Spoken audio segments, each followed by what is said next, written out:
espesyal ang atong bisita karong buntaga kay gila siya isip first aita nga nakapasar sa baguhay lang nga criminology licensure examination adtong Disyembre.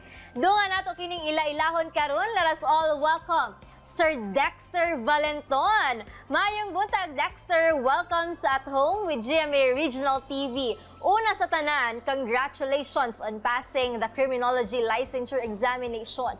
Kamusta ka karong adlaw? How are you feeling today? Ma'am, okay naman po, ma'am. Until now, masaya pa din, ma'am, syempre, doon sa achievement na natamo ko, ma'am. Good na good gayon ang morning nimo karon, Sir Dexter. Bago mo nakamit ang lisensyang iyan, alam nating lahat na may kuwento talaga ang bawat tagumpay. Ano naman kaya ang naging karanasan mo, Sir Dexter? During review, ma'am, that time, wala, yun nga, dahil sariling gastos lang dapat yun kasi, ayun nga, wala kami nung panggastos kaya yun.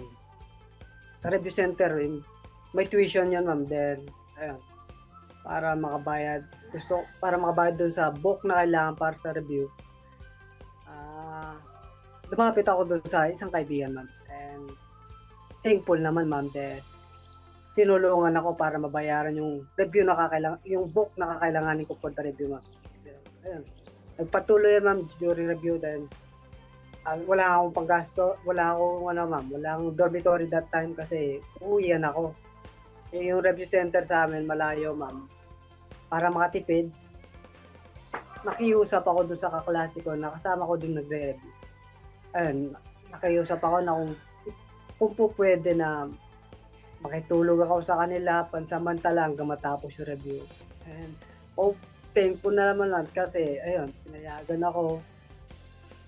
Thankful na naman kasi yung review center mismo, ma'am, nakita yung determinasyon ko para matapos yung pagre-review din. Nakita kung paano ako mag-review.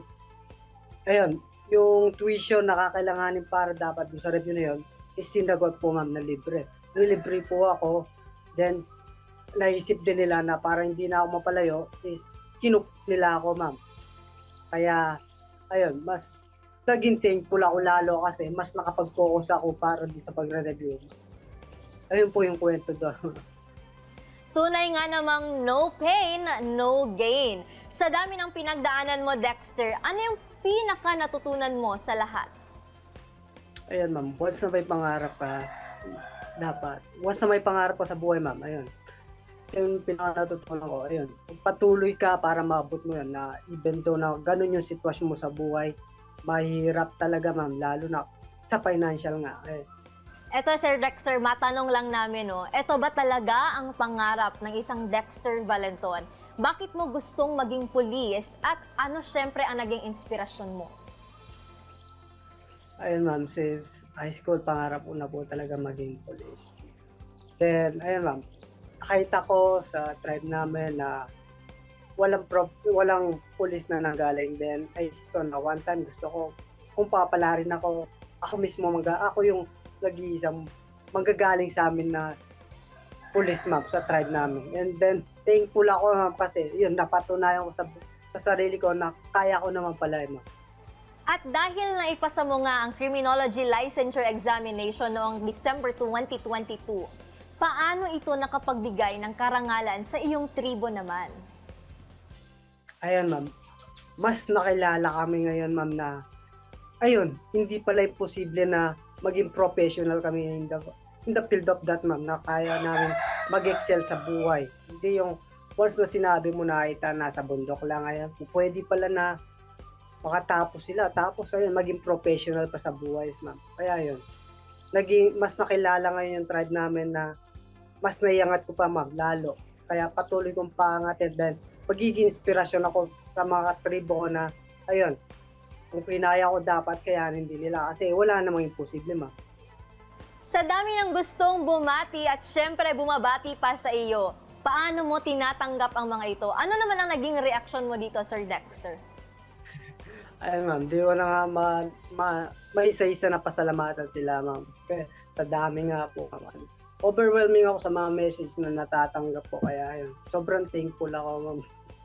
Then, ayun, nagme-message naman ako kahit paano na pagpapakita na pasasalamat para sa kanila, ma'am, na yun, yung mga pagsuporta at pasasalamat.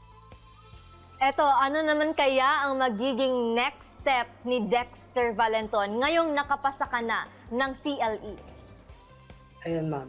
Since nasabi niyo yan, ayun, nanggaling na mismo kay, sa governor namin, ma'am, na tutulungan ako na makapasok yung service, ma'am.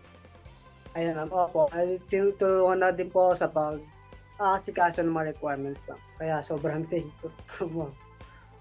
Eto nga, Sir Dexter, no, ikaw ang pinakaunang AITA na nakapasa sa Criminology Licensure Examination. Anong mensahe mo sa kapwa mo AITA na may mga pangarap din? Patunayan natin sa iba na hindi lang tayo basta sa bundok lamang kasi kaya din naman natin makipagsabayan sa babae. Sipag at tiyaga lang dapat din. Focus lang sa goal. If ever, kung gusto talaga nating may marating sa buhay, patunayan natin. Eto, Sir Dexter, huling tanong na natin to. Sa sarili mo naman, ano naman ang mensahe mo sa hindi mo pagsuko sa laban?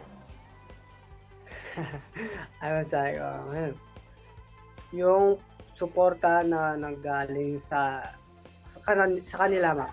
Yung suporta na yun, papatunayan ko na mananatiling kung paano nila ako nakilala, mananatiling gano'n, ma'am.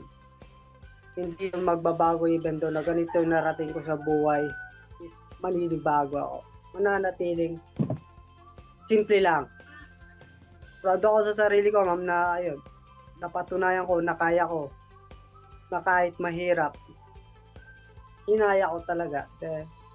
Kahit maraming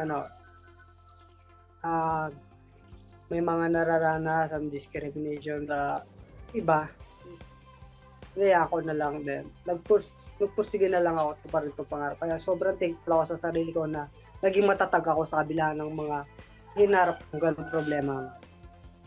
Maraming salamat sa iyong oras na ibinigay, Sir Dexter Valenton. Sabi nga ng isang favorite naming mga Bisaya na word, padayon lang. Meaning nun, magpatuloy ka sa iyong pangarap at walang duda na makakamit mo itong lahat. God bless you, Sir Dexter. Maraming salamat ulit. Kini ang At Home with GMA Regional TV.